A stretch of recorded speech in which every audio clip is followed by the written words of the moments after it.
Hi friends, this is Dainty Tank. Thank you for joining me. Welcome back to Starry Flowers. This is part 2 in our series. Poke Tutter in the Upper Right Card area. See the first part of it? It's delightful, it's adorable, it's gay witch boys. I have a cat in my lap, and so I am giving up my arm, so that way all of the cuddles are had. In the meantime, speaking of adorableness, Periwinkle was adorable. He's phenomenal, he's sweet, he's outgoing, and then, oh my goodness, Pastille is so cute. I love him. He's so shy and anxious. He's phenomenal. I love him. Phenomenal, and I love him. So we're going to continue. I'm going to turn that up a little bit so that way I can hear myself. Boop. Continue. So this is chapter 3. Missteps. Over the next month or so, we fell into quite an enjoyable pattern. Pastille would show up at my doorstep maybe once or twice a week. Sometimes we'd go out for dinner, but mostly he'd spend the night. It was starting to become almost routine, though each visit was somehow just as exciting as the last. The details of which I'll choose to keep private for Pastille's sake. That boy is insatiable, I will say that. That's great for you two. I'm glad. I am very happy for you. And it's really cute that he shows up at your house. Inevitably, after seeing someone for long enough, one begins to pick up on their habits. Cute habits, like the way he kisses me on the cheek before rushing off to work in the early morning. The way he runs his hand through his hair when he's thinking really hard about something. Even his knock is specific. Once, lightly, to test the waters. A pause as he gathers his courage, then 3 firm and evenly spaced. I'm not sure which of these habits he's conscious of, but there's one I've decided he must be acting knowingly, which is his habit of leaving one of his personal effects behind with each visit. First, a barrette, then an earring, his choker, a bracelet, and then he returns after a few days with an apology explaining he had just come to pick up whatever he'd left behind. Sure, Pastille. Keep creating your little excuses to come back here. I'll happily go along with them. What fun. I wonder what he'll come looking for this time. Periwinkle gathers up the discarded garments that he'd left strewn across his bedroom, tossing them into a pile to be dealt with later. He couldn't possibly leave his underwear behind, could he? No, that'd be impossible to explain. An earring? Sure, but there's no way he'd walked out without that. Yeah, generally not, no. Periwinkle hums to himself as he makes the bed, double-checking between the sheets while he's at it. I'm almost disappointed. He's been so consistent up until now. Suppose he'd just be that forgetful, I guess. Unable to find anything of Pastille's in my bedroom, I decided to spend the rest of the morning cleaning up the place. Now, mind you, I never let my house get dirty, only messy. Leaving garbage or food waste out is out of the question. Everything else, though, simply that many things don't make it back to their proper place. Or rather, I can never decide on a proper place for many of my things. Toss them into boxes, shuffle the boxes around the room, and suddenly they've become unmanageable piles. To truly put everything away, these would all have to be emptied and sorted. A daunting task, to be sure. But it has been a while since my last attempt. I may as well put in some effort. Where to begin? I suppose my work supplies have been a little difficult to navigate as of late. That's an achievable goal now, isn't it? And practical as well. Periwinkle begins with the box of his favorite perfumes that had been sitting out since one of Pastille's first visits. Yes, The aphrodisiac. That was a fun night. He packs the bottles back into their places, then closes the box, sealing them safely inside. This should go, perhaps. It'd be better to set it high on a bookshelf. If I just rearrange things a bit, there should be room for everything. As Periwinkle begins shifting things aside, a new pile is born, precariously teetering on the back of the couch. He places a box just where he wants it, and then stacks his various books and knickknacks around it. Just as he's made his way through half the pile, a small portion of it topples forward, bouncing safely onto the couch cushions. Ha!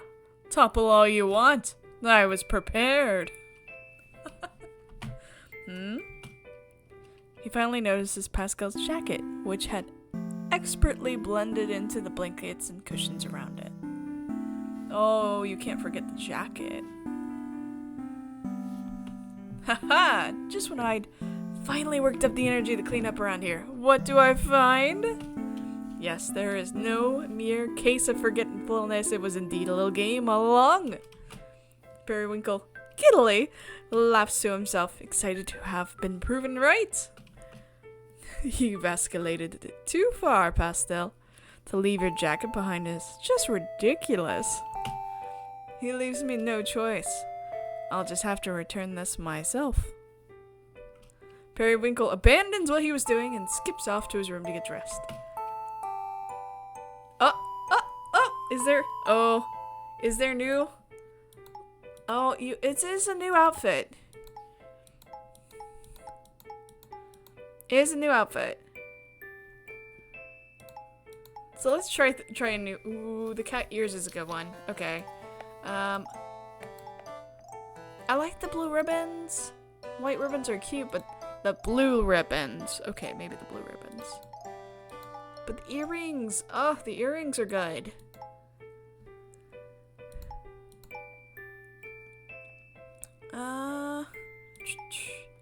Choker. Okay, you can see the choker. Oh, the flower choker!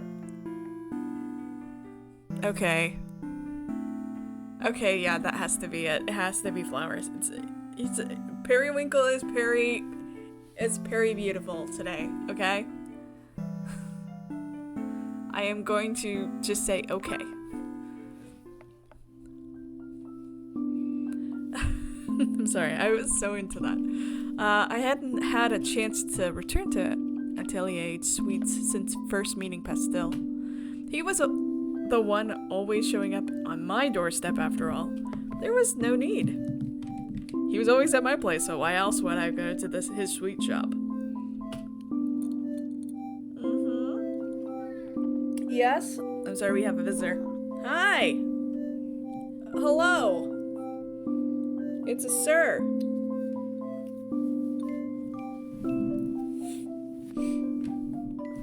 Do you know it's hard to play a let's play of a gay game when I have a cat in my lap? Okay. I have a cat in my lap. Alright. It's about time I paid him a visit, yes? Could restock my favorite candies as well. Oh, that's such a cute shop. Upon reaching Atelier Sweets, though, I hesitate. Would it be rude to barge in while he's working? I just know I wouldn't be able to resist teasing him. As to not become a nuisance, I shall make my presence known from here. Periwinkle boldly approaches the bench directly in front of the candy shop and sits down, all while wearing Pastille's forgotten jacket. And now, we wait. A few minutes pass. I can see Pastille through the window. He's currently preoccupied with a customer. Luckily, I brought a lunch. A simple peanut butter and jelly sandwich. Will he notice me before I finish it? The customer is walking out now. Ah, our eyes meet. Pastille turns away, pacing a bit. I take another bite of my sandwich, still watching intently. He stops for a moment in front of the door behind the register until finally making his way out of the store, broom in hand. But instead of coming over my way, he turns his back to me, sweeping the sidewalk in front of the entrance. Perhaps he is He has a strict supervisor? Ah, he keeps glancing over his shoulder. Just come over here, you silly boy. His face is quite red, so I can say with confidence that I've successfully overwhelmed him once again. I finish my sandwich by the time he approaches. He takes a seat on the opposite end of the bench. I thought you were ignoring me. No, I was just trying to decide what to do. Was this a bad time to return your jacket? Not the worst time. Periwinkle unzips the jacket and shuffles out of it, casually folding it onto his lap. I found it whilst I was cleaning up my place. I suppose I could have waited for you to return, but since I was in the area... Right. Sorry, it's my fault for leaving it behind in the first place. Pastille can barely look me in the eye. Doesn't stop him from stealing glances at what I'm wearing. But who could resist that? I wore my cutest dress for this. Yes, you did. Yes, you did. Something seems a little off, though. He's usually a bundle of nerves, yes, but this is a bit much. I'll get right to the point, then. Oh, Pastille, you know you don't have to plan excuses just to visit me. I wasn't planting anything, I just forgot it on my way out. I find that hard to believe, considering you've forgotten exactly one thing each time you visit. Really? You should be more honest. Sorry. Thank you for returning it. Oh, it's my pleasure. Gave me a good excuse to see your flustered little face again. Periwinkle sets the jacket on the empty space between them and rises to take his leave. But Pastille gently grasps his wrist before he goes. There we go, okay. I was about to say, I hear myself, but not enough. There we go, now I hear myself. But Pastille gently grasps his wrist before he goes. Perry, I'm sorry I made you think I was ignoring you. I was only teasing, my sweet. Still, I can't, I'm not ready to be open about who I see outside of work. I like to keep things very discreet. I don't want to have to explain anything to my friends. Died of embarrassment. Aww. So that's why. Understood. I'm actually used to being someone's little secret. That doesn't sound quite right. What I'm trying to say is, I don't mind at all. From now on, I'll just continue to let you come to me. Thank you. Sorry. I don't know what you keep apologizing for, Pastille. I'll see you around, yes? Pastille nods and finally lets go of his wrist. A misstep. A huge misstep. I should have guessed it from the hints he's given. Just a few things he said here and there. It was enough to put together, wasn't it? The most obvious one being that he always comes to me, not the other way around. Yes, but you didn't know. Like, this is such a good story. I'm just kind of reading it. But here's the thing. It's not his fault It's not your fault for going and assuming that it was okay to be around the other. You didn't know that there was like a big discreetness there, that communication had failed. Given you guys had done a good job of communicating up front for your first date, but it looks like subsequent, nope, it was just kind of like a weird subtext thing between you guys, and you probably should have talked about it. Just a bit, just a bit, but it's okay. Even though it was a misstep, it wasn't game-changing. It really wasn't. Our comfortable pattern that I recklessly interrupted. You had no idea.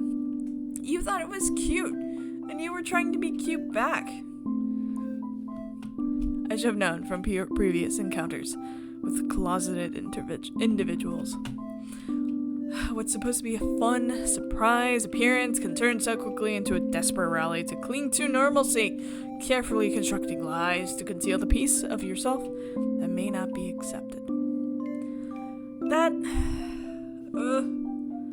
you are not needing to be the one that communicates if there's any sort of limits on what your relationship can be.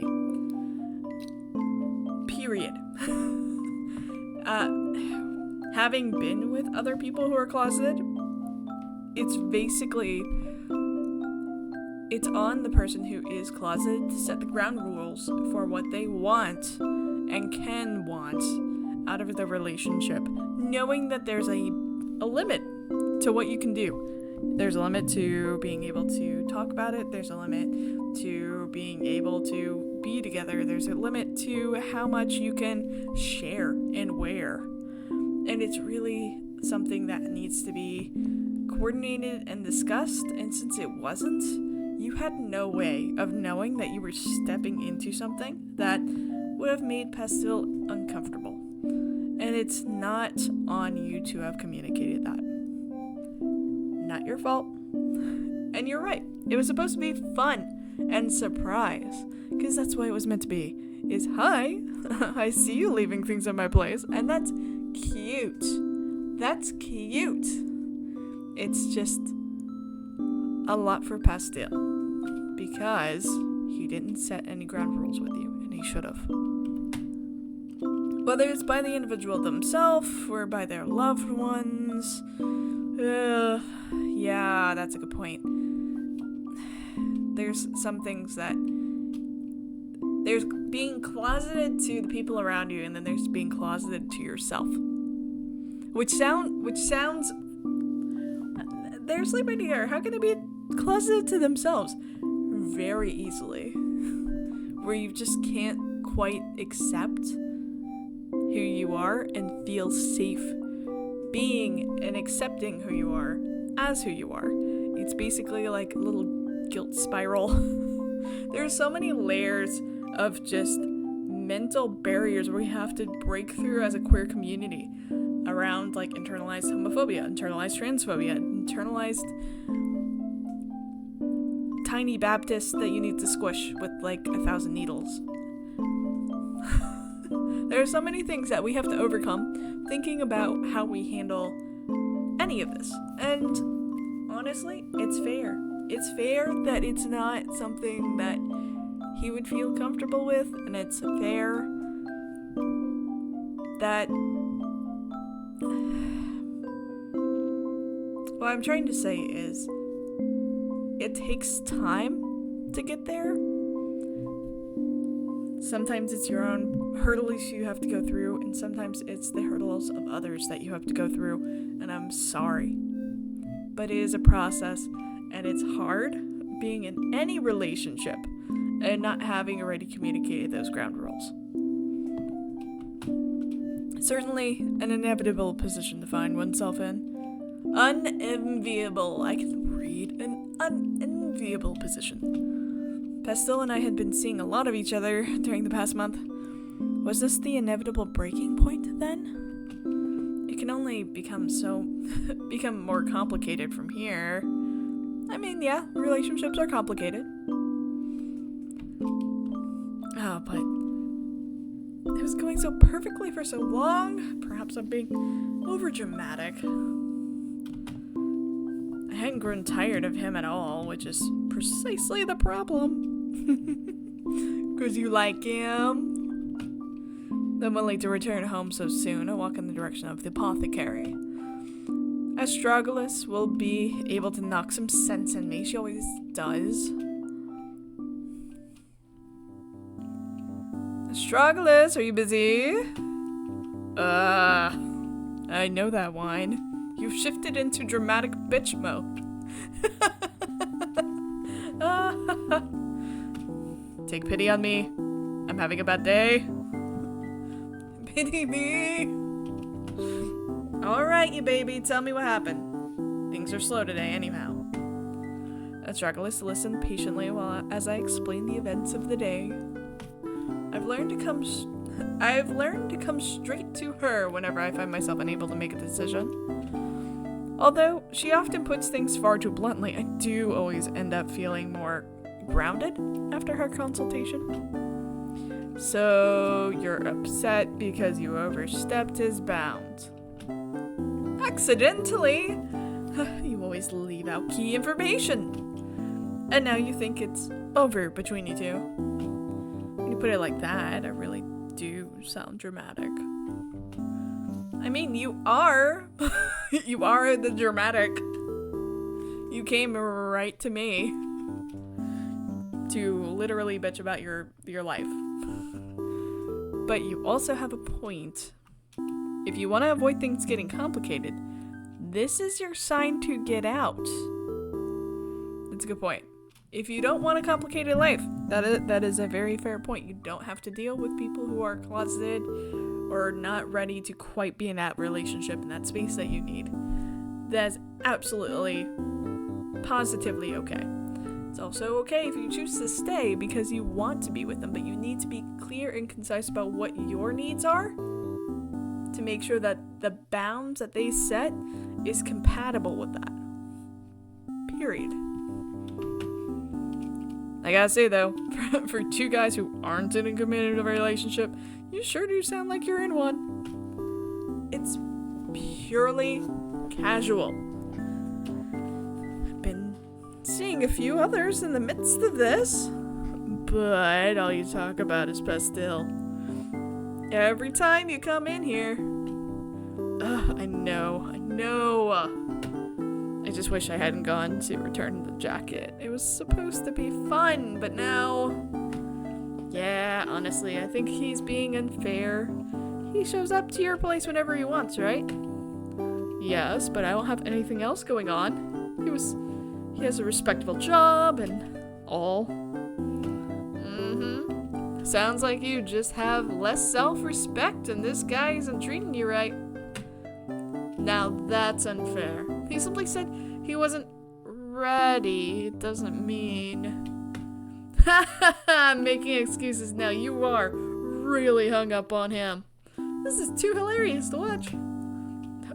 Enough! Oh, the blush? I think that's the first blush we've seen on Periwinkle. I simply cannot help it if he's just the cutest thing. Of course, I don't want to stop seeing him. At the moment, a familiar chime sounded, marking a customer's arrival. Turned my head instinctively to see... Jam. Who's a cat? Cat Jam. Periwinkle? Oh my god, you look so cute today! Why, thank you. I certainly didn't expect to see you here, Jam. A struggless walks into the back room, still laughing at Periwinkle's expense. I've been coming here to buy your magic? Remember when you did a little demo for everyone at the party? You totally sold me on it back then. I've done a few, so I can't recall, but I'm happy to hear it regardless. So what are you doing here? On a date or on the job? No date today. I ruined my chance at that. Oh man, what? That's such a bummer. Really never thought I'd hear the day you, of all people, couldn't get a date though. You date like everyone. Like literally everyone. It'd be more accurate to say I go on dates with everyone rather than actually date them. Aw, same diff. You're like the thirst master.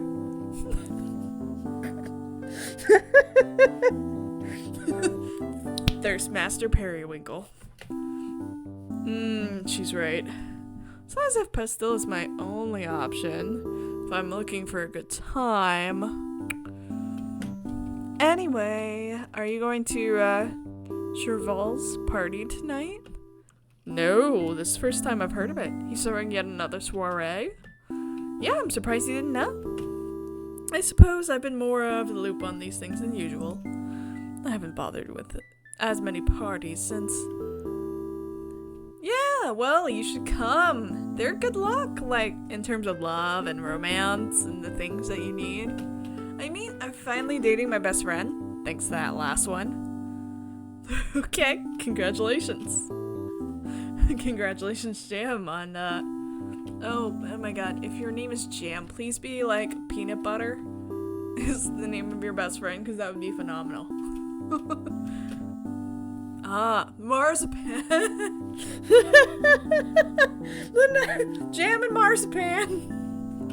Okay. Marzipan, wasn't it? You weren't together before that? I knew everyone thought we were. Oh, so embarrassing. I guess what matters is we could finally be totally honest with each other, though. I'm really happy. Well, congratulations. You deserve that happiness. Yeah! So, like, if you ever need relationship advice, I'm your gal. I totally hooked up with my best friend. Everybody thought I was dating for a good while, and you know, it's totally fine, and now I'm the relationship master. Oh, but I guess you wouldn't, since you don't actually date anyone. Oh, I see you, Jam. I see you, Jam. Jabbing that jam.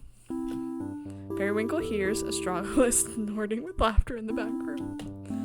How dare she? I came here to be comforted, not ridiculed. Jam, dear, what time did you say that party started? Oh, like a few hours from now, I think. It's alright, I can't really remember the time difference between here and the netherworld. There's a netherworld? No matter, these things tend to go all night, and I prefer to arrive fashionably late. Now, if you'll excuse me, I'm going to return home to freshen up before the soiree. Sure, see you there. Okay. Periwinkle marches off in a huff. Astragalus thinks I'm lacking in self-respect. I'll show her. I'm going to find someone to spoil me tonight. Netherworld parties happen to be the perfect venue. Always filled with cute faces I haven't yet encountered. Plenty of incubi as well. They live to please their partners. It's been a while since I've slept with a demon. I'm looking forward to this now. Okay. Okay, if we're going all out, we are not doing our favorite Joker. We're going dark mode on this. Not the demon horns. Oh, definitely the demon wings though. Ooh, black earrings, dark earrings. Dark earrings and the demon wings. Yes, that's it. And so a few hours later. Oh my. Oh, cute.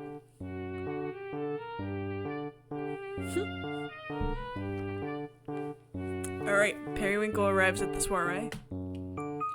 Let's see, who looks available? Oh, it's a dog. Oh my god, James with a dog. Look at this. Look at this. That's so cute. So, Marzipan is a dog. That's literally the golden retriever dark, and then black cat trope there. That's adorable. Oh, and everybody's gay. Let's do this. I love this. Let's see who looks available. Scanning the room, he spots both Jam and Cheval chatting happily with the other guests. Cheval himself certainly isn't a bad leg, but I couldn't go stealing the host of the party.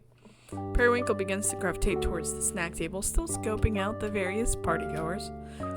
Plenty of candidates to choose from. However, will I decide? Before he can make up his mind about who to approach, a taller demon slides into an empty space beside him to start a conversation. Oh, look at you! Oh, you're so cute! Lots of... Oh, Cardamom. Cardamom. Your name is Cardamom. Oh my god. I love that. Cardamom. Cardamom sounds like a phenomenal demon name. And it's delightful on French toast. You should try cardamom on French toast. Lots of cute witches at the soiree, huh? Oh, so it's been saved for me. I'm already being spoiled. I didn't come here for the witches. Huh. I'm Cardamom. Periwinkle! Periwinkle. So this is gonna sound weird, but, do I know you from somewhere? Your dreams, maybe? Nah, for real, like, something about your face is just so familiar. I frequent these types of events, so it's likely we've crossed paths at some point. That's not it. Well, I tried hitting on you if we... I would have tried hitting on you if we did. Aw. Well, you're certainly free to do so now. I'll give it a shot, with your permission. Oh, thank you for asking consent. I love that. This one isn't bad. I do appreciate how straightforward he's being. So, what are you here for, if not the witches? I had intended to find someone to spoil me. An incubi are rumored to be good for exactly that. We are. So the rumors are true. I'm in luck then. Would you happen to have any friends who would be interested in dancing with a cute little witch like me? I could ask around. Or, better idea, you could just, settle for me. I suppose you'll do. I present my hand, and Cardamom gives me an exaggerated bow. Cardamom sounds adorable and sweet. Given you should be home waiting and talking to Pastille because you had a misunderstanding today and you really should talk to him. However, this is very cute and Cardamom is adorable and this is exactly what a gay boy would do. Really communicate. I love you, queer fam. Communicate. He pulls me in, albeit a little clumsily, with his gigantic demon hands. Always enjoyable to be swept up in the arms of a larger man. My own hand is almost entirely consumed by his, unlike with Pastille's, which fit so. Pastille. Am I still comparing everyone to him? I shake the thought and return to the moment. Aw. The pair twirls around the dance floor, losing themselves in the music. After a while, Cardamom suddenly speaks up. Oh, I think I just realized where I know you from. Really, now? Yeah, you were in the magazine I work for. You're in a magazine? I'm an editor. We used your photos for an issue a couple years back. Oh, what a coincidence. I did used to do some modeling in the past. In the past, it shall remain. I'm in a different line of work now. Oh, really? That's too bad. I always thought you looked amazing. I appreciate that. This certainly complicates things. I'd much prefer to have been complete strangers. How unfortunate. Just when I was beginning to enjoy myself. Wow, I can't believe I ran into you like this. Maybe it's a sign? A sign? Of what, dare I ask? That you should come back to modeling. I can get you in our magazine again, if you're interested, that is. I appreciate the offer, but I've moved on. I put too much of a strain on my relationship with fashion, among other things. Oh well, at least take my card, in case you change your mind. No thank you, I don't see that happening. Oh come on, you'd be so great. It feels like such a waste of talent. Quickly growing tired of this. Thank you for the dance, but I really should be going now. Sure. This was fun. Perhaps we'll meet again sometime. Yeah. Aww. Didn't expect to be reminded of my modeling days of all things. Though his excitement was understandable, the way he went about it certainly ruined the mood. I hate to admit it, but I'd gone into this night far too unstable to begin with, for such a small thing to get to me. I'm not even here on my own terms, am I? This was all to prove a point, that certainly not is the spirit of a friendly soiree. It's best I return home and... Periwinkle, wait! He turns his head to find the Cardamom was chased after him, stumbling into the lonely night air. Hey, I'm sorry if I said anything to upset you. Upset me? Perish the thought. It's simply that I'm feeling a little off tonight. I realized I may have come here for the wrong reasons. Look, I'm sorry I suddenly started talking about work. That wasn't why I approached you at all. You came here for a good time, right? Well, a party's definitely the place to find it. Heck, if what I'm looking for too, so you're not wrong to come looking for that? He's completely misread the situation, although it is starting to look salvageable from here. Anyway, please forget about magazine stuff, it doesn't matter. We're having fun before that, right? Dancing was nice, yes. I want to do more than just dance with you. Oh, there it is. Now we're getting somewhere. Uh-huh. Cardamom? More than dance? And what could that mean? Well, don't make me spell it out. A kiss, perhaps? Sure, and well, you know, whatever else you like to do? As an incubus, I live to please. Since he apologized to me as well. Kissing is a fine start. Cardamom holds out his arms, inviting Periwinkle into a soft embrace. Periwinkle's hands glide up his chest, and he wraps his arms around the demon's neck. Their faces just inches apart, he pauses. I expected him to close the gap. Because Pastille does. Pastille closes the gap. Yep. Pastille would have kissed me. I've grown far too accustomed to that. So I automatically. Shit, this was a mistake. Periwinkle gives him a light peck on the cheek before pulling away. I apologize. I do actually need to get going now. Huh? I shouldn't have led you on. I'm terribly sorry. Oh, no, don't worry about that. If you don't want to, it's fine. Good. I'm a little confused though. Did I do something wrong? It's not you. You're very nice. Very firm muscles. Ha, thanks.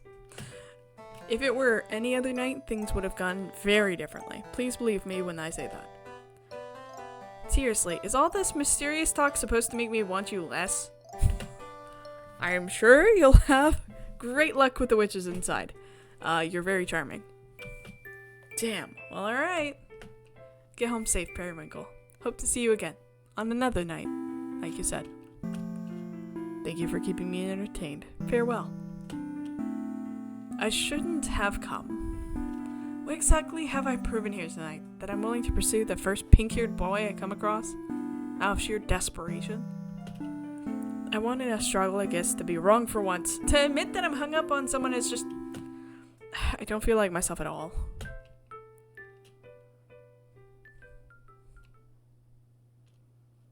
Periwinkle arrives home lazily, slipping out of his shoes and dress. He tosses his hat somewhere and collapses onto the couch. I feel even more miserable than before. Periwinkle finds himself staring at the front door, half expecting to hear a familiar knock.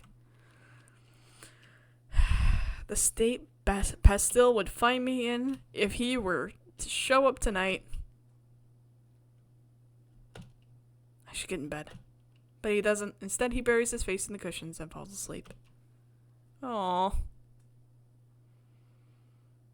Peach blossoms. Periwinkle bolts awake to the sound of a knock on his door. What time is it? He rises to the couch and lightly treads over to check who might be visiting him so early in the morning. Huh?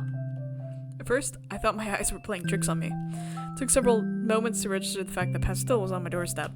The knocking comes again, snapping me out of my stupor. 1 moment, please.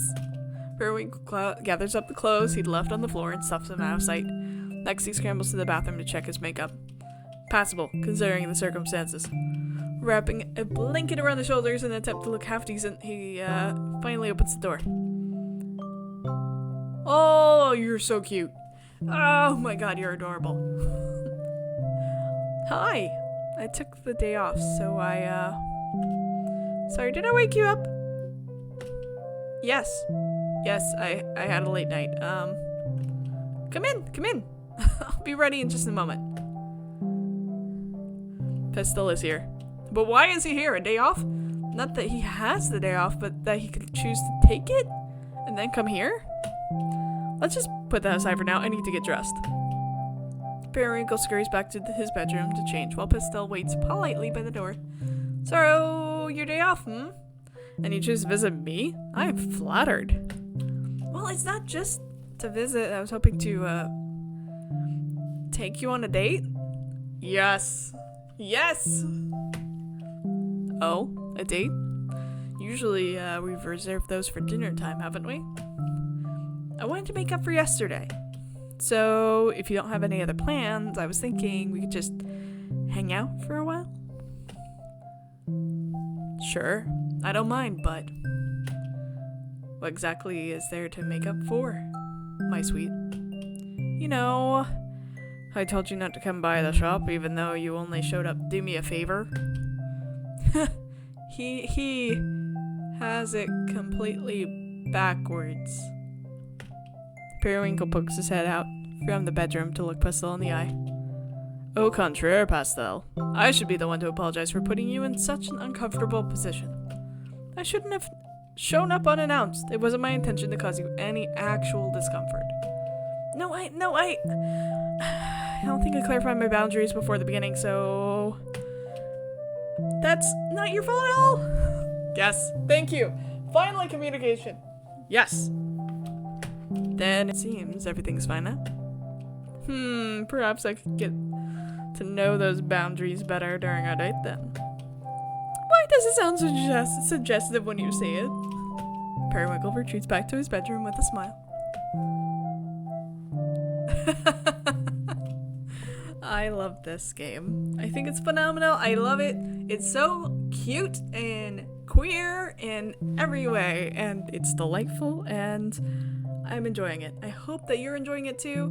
Thank you for watching. Thank you for hanging out. With that, I'm going to pause this here, and I'll see you next time. Bye.